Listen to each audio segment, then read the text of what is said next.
warahmatullahi wabarakatuh. Salam sejahtera buat kita semua. Hari ini kita memasuki pertemuan ke-10. Pada kesempatan ini kita akan membahas tentang materi alat ukur ranah psikomotor. Nah, apa yang harus Anda kuasai dalam mempelajari pertemuan ke-10 ini, yaitu diharapkan nanti Anda mampu membuat alat ukur ranah psikomotorik dan melakukan analisisnya, baik itu secara prosedural maupun secara konseptual.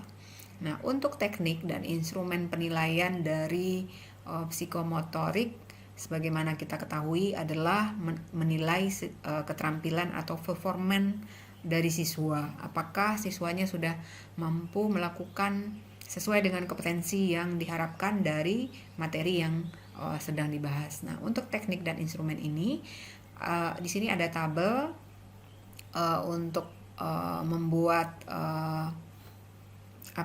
kisi-kisi instrumennya.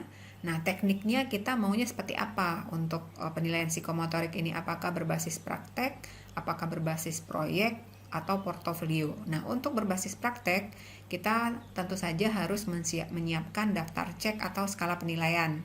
Ya, apakah kita juga bikinkan rubriknya. Nah, contohnya di sini bisa dalam hal bermain peran, kemudian dalam praktek pembelajaran IPA, kemudian dalam agama dia bisa mempraktekkan sholat tidak, doa-doa tidak gitu kan.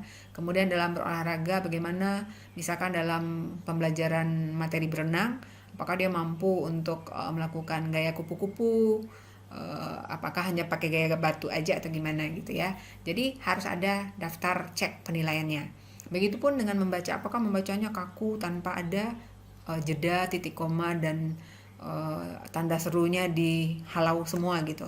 Nah, itu juga harus dilihat dalam segi praktek. Begitupun pada saat misalkan mata pelajaran menyanyi, apakah menyanyinya itu semangat nggak? Harusnya dinyanyikan kayak lagu Indonesia Raya semangat, tapi dinyanyikan dalam keadaan lemes gitu, tanpa ada sesuatu yang bergelora gitu. Namanya juga dalam suatu nyanyi yang merdeka gitu, ada rasa bangga dan kekuatan, tapi menyanyikan ternyata dalam keadaan yang tidak seharusnya gitu. Nah, ini juga harus dilihat ya, apa saja poin-poin ataupun aspek yang dinilai. Nah, untuk teknik proyek ini juga harus dibuatkan daftar cek sama skala penilaian. Nah, contohnya di sini ada kegiatan misalkan bakti sosial. Nah, kalau bakti sosial berarti bekerjanya harus bersama, harus berkelompok. Ternyata ada yang misalkan nggak mau bersama, menyendiri dan segala macam. Kemudian ada yang nggak mau bekerja. Nah, itu dibuatkan. Tinggal dicek, oh ternyata si A, ngobrol doang, tapi tanpa bekerja sama sekali. Namanya juga bakti sosial gitu kan. Begitupun dalam pentas seni. Misalkan dia diperankan sebagai seorang yang sebagai seorang tokoh yang pahlawan dan segala macam, apakah dia mampu melakukannya atau tidak. Nah, ini juga bisa dilakukan. Kemudian pada proyek-proyek lain yang banyak dilakukan di sekolah itu jangan sampai salah dalam menentukan aspek-aspeknya juga. Kemudian untuk teknik portofolio juga dibuatkan daftar cek sama skala penilaian. Misalkan contoh tugasnya adalah dalam membuat makalah misalkan. Apakah dia mampu membuat makalah yang benar sesuai dengan sistematika yang diberikan. Kemudian misalkan disuruh membuat puisi, apakah dia mampu membuat puisi sesuai dengan yang seharusnya. Kemudian membuat laporan penelitian misalkan, apakah sesuai enggak, bab 1 bagaimana, bab 2-nya bagaimana. Jadi harus ada hal-hal yang bisa menilai siswa tersebut. Nah, contohnya mungkin pada saat misalkan saya melakukan penilaian evaluasi pembelajaran ini dalam teknik portofolio, berarti pada setiap tugas yang Anda lakukan silakan dikerjakan sesuai dengan tuntutan yang diminta, misalnya kayak gitu. Jadi itu akan terchecklist semua. Kalau misalnya terchecklist semua berarti nilai aman kayak gitu, sesuai dengan yang diharapkan. Nah, kemudian untuk contoh instrumen ini kan tadi sudah dinyatakan bahwa yang paling banyak itu biasanya portofolio, kemudian berbasis proyek, dan yang paling hampir memakan waktu itu adalah tes praktek gitu ya. Jadi mungkin skalanya cukup kecil gitu.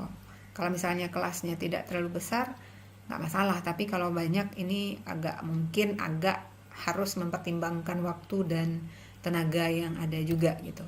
Nah, untuk penilaian proyek, penilaian itu mencakup apa? Ada penilaian prosesnya, penilaian hasilnya. Nah, untuk penilaian prosesnya, perencanaannya seperti apa, pelaksanaannya bagaimana. Nah, nanti disajikan bagus atau tidak, juga harus dinilai. Untuk penilaian hasilnya, kita lihat isi laporannya, cara dia menyampaikan dari segi bahasa, kemudian estetiknya seperti apa. Nah, harus dibuatkan instrumen pendoman penskoran dari tiap nilai. Jadi kalau misalkan juri-juri yang bertugas pada suatu ajang, itu dia pasti punya list yang harus diceklis. Jadi nggak asal ngomong gitu, tapi harus ada aspek-aspeknya apa, itu diceklis. Orang misalnya melakukan puisi, ada lomba fashion show gitu, jadi harus dilihat seperti apanya yang dinilai nih, langkahnya bagaimana gitu. Jadi harus ada dasar atau kisi-kisi yang dibuat. Nah, untuk contoh lembar pengamatan bermain peran, misalkan di sini dicontohkan ada aspek penilaiannya adalah partisipasinya seperti apa, penghayatan perannya seperti apa, kerjasamanya oke atau tidak. Nah, baru nanti dinilai. Nah, untuk pedoman penskoran di sini misalkan ada partisipasi. Nah, untuk deskripsinya, siswanya mampu nggak sih terlibat dalam bermain peran, kemudian tokoh yang dia mainkan seperti apa, nilainya rentangnya 60-100 misalkan. Nah, untuk penghayatan di aspek penghayatan peran, dideskripsikan penjiwaan terhadap tokohnya oke, misalkan kostumnya lebih oke lagi, misalkan semangat bermain perannya. Nah, dengan skor 60-100, kalau ini bagus semua ya bisa dapat 90 kali 90 mungkin gitu ya. Kemudian untuk kerjasama, deskripsinya adalah misalkan membantu teman, tenggang rasa dengan teman. Nah, ini tinggal dikembangkan oleh masing-masing guru gitu. Nah, untuk contoh penilaian proyek, ada lagi ini untuk misalkan temanya semangat dan komitmen pendiri negara. Nah, untuk perencanaannya sesuai tema enggak sih? Pembagian tugasnya ada enggak? Kemudian untuk pelaksanaannya, kerjasamanya gimana nih? Kesesuaian dengan rencana, partisipasi anggota juga harus dipertimbangkan. Untuk pelaporannya juga harus dibuatkan. Nah, dibuatkan semua aspek dan pedoman penskorannya. Nah, dan penilaian seperti ini akan sangat adil. Nanti biasanya kan siswa makin milenial makin kritis biasanya. Nah, kenapa nilai saya kurang ibu, ini bla bla bla, padahal saya bla bla bla gitu. Jadi kita kalau nggak punya dasar data yang kita buatkan seperti ini bisa jadi kita akan kelabakan untuk menjawabnya gitu. Tapi kalau misalnya kita sudah mencentang sesuai dengan kenyataan, itu nggak jadi masalah ya. Jadi kita tinggal mengeluarkan data yang ada, kemudian kita berikan argumen ataupun alasan kenapa kita menilai siswanya untuk penilaian proyek ataupun penilaian praktek dan penilaian portofolionya seperti apa gitu. Seperti ini gitu.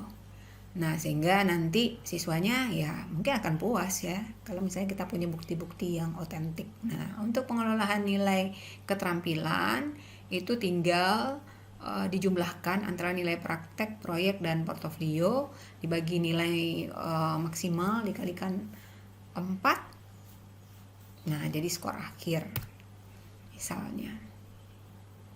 Jadi begitu ya pada saat menilai. Nah, untuk kisi-kisi, untuk membuat kisi-kisinya juga harus tergantung pada kata kerja operasional yang ada di sini, yaitu mengaktifkan, menyesuaikan, menggabungkan untuk P1, mampu menirukan, mampu memanipulasi, mampu melakukan artikulasi. Jadi harus dibuat seperti ini ya.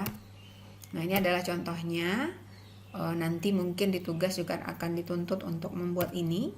Nah, coba Anda latih, karena dengan berlatih biasanya akan menyempurnakan keraguan-keraguan gitu. Nah, bila Anda punya keraguan untuk membuat ini sesuai dengan tugas yang ada di minggu ini, Anda silakan membaca modul kembali ataupun boleh chatting di forum gitu ya.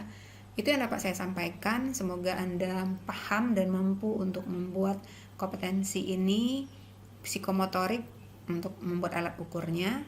Saya harapkan Anda